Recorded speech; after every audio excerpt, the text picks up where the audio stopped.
The Fisheries Division is reminding persons, including hoteliers, that it is now the closed season for lobsters and that their sale and possession at this time is prohibited.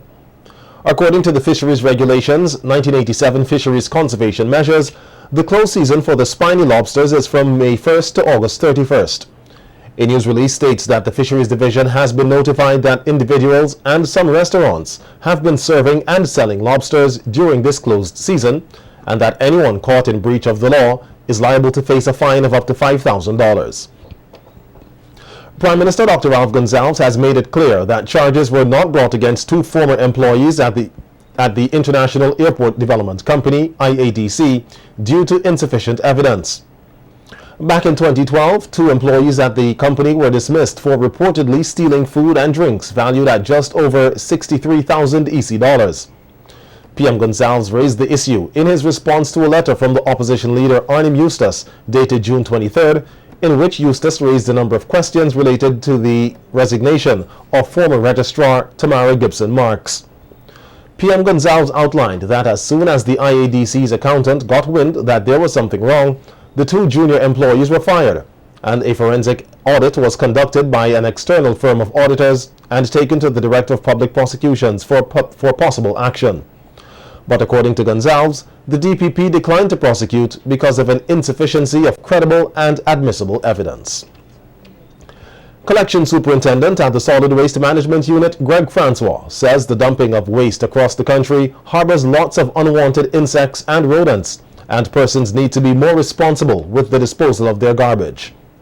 Francois was at the time speaking to the media on a tour of the Brighton area, which has now become a dump site for persons. Rats provide and breeding sites for mosquitoes. It's unsightly and it is close to where other people are living, and it is also a road that is used by truckers going to the beach to collect sand and by the residents who live on the other side. All of it is illegal. It is time for the Vincentian public to understand that this is an illegal activity. And what makes it more painful is the fact that there's an alternative, a properly provided collection service in St. Vincent and the Grenadines. So there's absolutely no reason why we should have a dump in this area. Meanwhile, returning national Etta Akers-Jackson says it is important that persons refrain from dumping garbage illegally, as it poses a serious threat to the country, and that persons found guilty of the offense should be fined. Abroad, we are accustomed to fine. You park someplace you're not supposed to, you will be fined. So you should be fined here. I don't see why not. There's a lot of things I see here that people should be fined for. Abandoned buildings, fined people, because you shouldn't have an old house in front of somebody's building that's deteriorating. Fine these people. Illegal dumping, fine them. Meanwhile, the CWSA Collection Superintendent says he is not satisfied that fines for illegal dumping in SVG are adequately imposed. Francois pointed out that there also seems to be some confusion among members of the public and various agencies as to who has the power to prosecute under the Litter Act. He made it clear that the Solid Waste Management Unit is a service provider and not a law enforcement agency.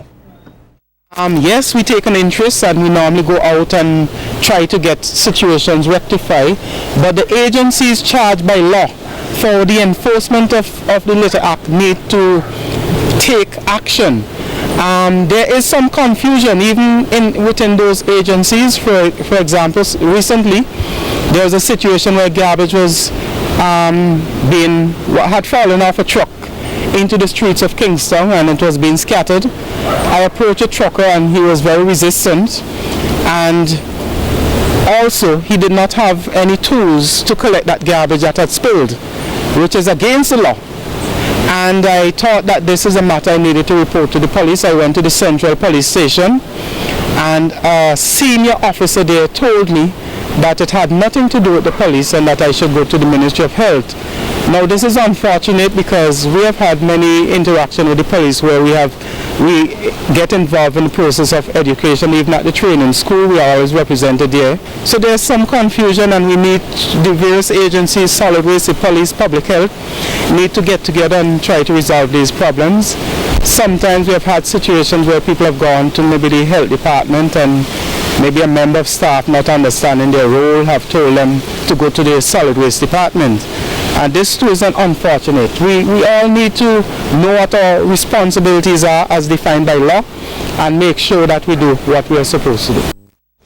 Over 60 early childhood education practitioners will be involved in a training workshop starting on Monday. This workshop will be facilitated by the Basic Needs Trust Fund, the St. Vincent Teachers Union, the Canadian Teachers Federation, and the Ministry of Education.